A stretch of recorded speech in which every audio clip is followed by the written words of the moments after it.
ये BSc nursing entrance exam के कुछ टॉप मोस्ट इम्पॉर्टेंट क्वेश्चन। ठीक है, तो आइए चलिए स्टार्ट करते हैं अपनी वीडियो को। सबसे पहला हमारा जो क्वेश्चन है वो ये है कि which two type of the below given point are known as the twin characteristic of growth. ठीक है, यानी कि विकास की जुड़ी हुई दो विशेषताएं निम्नलिखित में से कौन सी हैं? इंक्रीज इन मास यानी द्रव्यमान में वृद्धि, increase in number of individual यानी कि व्यक्तियों की संख्या में वृद्धि, या फिर सेलुलर ऑर्गेनाइजेशन यानी कि कोशिकीय संगठन, या फिर सेलुलर डिफरेंशिएशन यानी कि कोशिकीय विभेदन। इसमें से कौन सा जो दो कैरेक्टरिस्टिक है वो ग्रोथ के जो है कैरेक्टरिस्टिक है? तो आपके जो ऑप्शन है वह है, पहला ऑप्शन आपका दिया है फर्स्ट एंड सेकेंड, दूसरा आपका दिया है फर्स्ट एंड थर्ड, तीसरा दिया है आपका सेकेंड एंड थर्ड, और चौथा दिया है आपका थर्ड एंड फोर्थ। ठीक है, तो आपका जो करेक्ट आंसर है वो है आपका ऑप्शन नंबर जो है, आपका जो ऑप्शन ए है वो करेक्ट आंसर है। ठीक है, यानी कि इसमें जो ग्रोथ के करेक्टरिस्टिक हैं वो है आपका पहला एंड दूसरा, यानी कि increase in mass and increase in number of individual. ठीक है, ये जो दोनों है वो करेक्टरिस्टिक है आपके किसके? ग्रोथ के। ठीक, आइए चलते अपने नेक्स्ट क्वेश्चन पे। हमारा जो नेक्स्ट क्वेश्चन है वो ये है कि in plant growth occur dash where animal is occur. ठीक है, डैश। आपको ये जो दो फीलिंग्स ब्लैंक दिए गए हैं इसमें जो है, इसमें से करेक्ट आंसर जो है उसमें फिल करना है।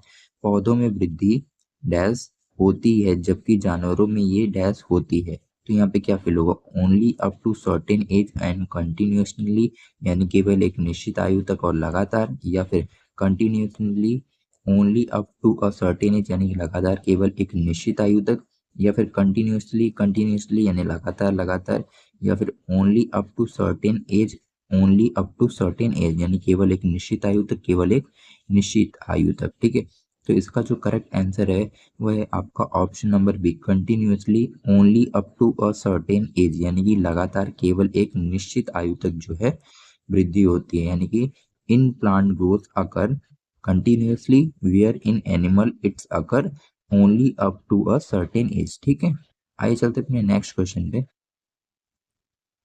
हमारा जो नेक्स्ट क्वेश्चन है वो ये है कि which of the following organism does not reproduce, यानी कि निम्नलिखित में से कौन सा जीव जो है प्रजनन नहीं करता है। ठीक है, कौन सा जो जीव है इनमें से जो है प्रजनन नहीं करता यानी कि रिप्रोड्यूस नहीं करता है? आपका म्यूल यानी खच्चर, या फिर वर्कर बी यानी कि काम करने वाली मधुमक्खी, या फिर इनफर्टाइल ह्यूमन फीमेल यानी बाज मानव स्त्री, या फिर ऑल ऑफ दीज यानी कि उपरोक्त सभी।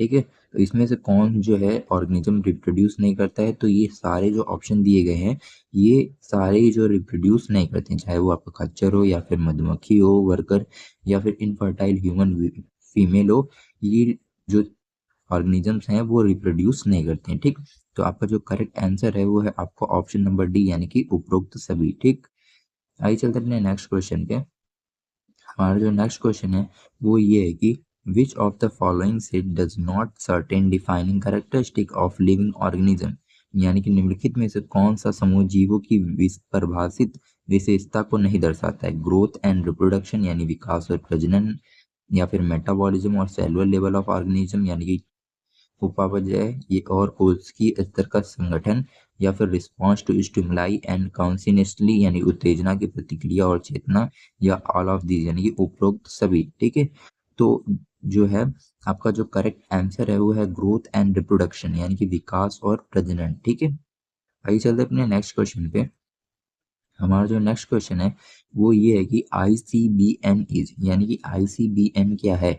International code of biological naming है, या फिर international code of botanical nomenclature है, या फिर international class of biological nomenclature है, या फिर international classification of biological nomenclature है। ठीक है, तो इसमें से जो है ICBM का जो है फुल फॉर्म क्या है आपको ये बताना है। तो आपका जो करेक्ट आंसर है वो है international code of botanical nomenclature यानी कि वनस्पति नामकरण एंड अंतरराष्ट्रीय कोड। ठीक, ये जो आपका ऑप्शन नंबर बी है वो करेक्ट आंसर है इस क्वेश्चन का। ठीक है, आगे चलते हैं अपने नेक्स्ट क्वेश्चन पे। हमारा जो नेक्स्ट क्वेश्चन है वो ये है कि फर्स्ट स्टेप इन टैक्सोनॉमी, यानी कि टैक्सोनॉमी यानी वर्गीकरण की पहली प्रक्रिया क्या है?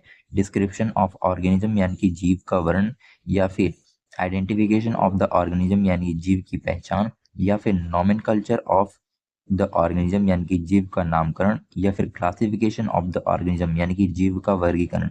ठीक है, तो फर्स्ट स्टेप क्या है आपके टैक्सोनॉमी का? तो आपके जो टैक्सोनॉमी है उसका जो फर्स्ट स्टेप है वो ये है कि आइडेंटिफिकेशन ऑफ द ऑर्गेनिज्म यानी कि जीवों की पहचान। ठीक है, सबसे पहले जो है स्टेप है आपके टैक्सोनॉमी का वो है जीवों की पहचान यानी कि आइडेंटिफिकेशन ऑफ द ऑर्गेनिज्म। ठीक है, आइए चलते अपने नेक्स्ट क्वेश्चन पे। हमारा जो नेक्स्ट क्वेश्चन है वो ये है कि dash is the branch of science dealing with the identification, nomenclature and classification of the organism. वह विज्ञान की शाखा कौन सी है जो जीवों की पहचान, नामकरण और वर्गीकरण से संबंधित है? मार्फोलॉजी यानी कि संरचना विज्ञान, या फिर एनाटॉमी यानी कि शारीरिक रचना विज्ञान, या फिर इकोलॉजी यानी पारिस्थितिकी विज्ञान, या फिर टैक्सोनॉमी यानी कि वर्गीकी। तो इसमें से कौन सा जो साइंस है वो आपका डील करता है identification, nomenclature and classification of the organism के? ठीक है, तो आपका जो करेक्ट आंसर है वो है टैक्सोनॉमी यानी कि वर्गीकी। ठीक है,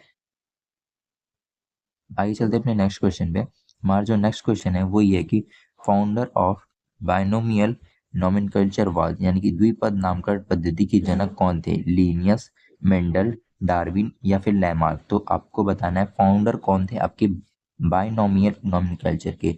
तो बाइनोमियल जो नोमेनकल्चर था, द्विनाम पद्धति के जो जनक थे वो थे आपके लीनियस। ठीक है, यानी कि आपका जो ऑप्शन नंबर ए है वो करेक्ट आंसर है इस क्वेश्चन का। ठीक, आइए चलते अपने नेक्स्ट क्वेश्चन पे। हमारा जो नेक्स्ट क्वेश्चन है वो ये है कि most name in biological nomenclature of the living organism are taken from which language यानी कि जीवों के जैविक नामकरण में अधिकांश नाम किस भाषा से लिए जाते हैं? ठीक है, किस भाषा से जो है अधिकांश नाम लिए जाते हैं जैव जीवों के जैविक नामकरण में? आपको ये बताना है हिंदी से लिए जाते हैं, लैटिन से लिए जाते हैं, जर्मन से लिए जाते हैं, या फिर फ्रेंच लैंग्वेज से लिए जाते हैं?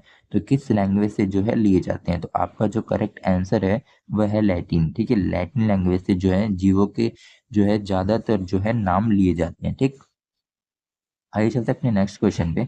हमारा जो नेक्स्ट क्वेश्चन है वो ये है कि which of the following books was contributed by Linnaeus? ठीक है, यानी कि निम्नलिखित में से कौन सी जो पुस्तक है लीनियस द्वारा दी गई थी? ठीक है, कौन सी जो पुस्तक है लीनियस द्वारा दी गई थी आपको ये बताना है। सिस्टेमा नेचुरी, या फिर हिस्टोरिया एंटेरम, या फिर हिस्टोरिया नेचुरलिस, या फिर ऑल ऑफ दिस यानी कि इनमें से सभी। ठीक, तो कौन सी जो बुक है वो कंट्रीब्यूटेड है आपके लीनियस के थ्रू? तो आपका जो करेक्ट आंसर है वो है सिस्टेमा नेचुरी। ठीक है, सिस्टेमा नेचुरी जो बुक है वो आपका लीनियस के थ्रू जो है दी गई थी या कंट्रीब्यूटेड थी। ठीक, आज के लिए इतना ही। अगर आपको हमारी वीडियो पसंद आई तो हमारे वीडियो को लाइक और हमारे चैनल को सब्सक्राइब कर लें। Thank you.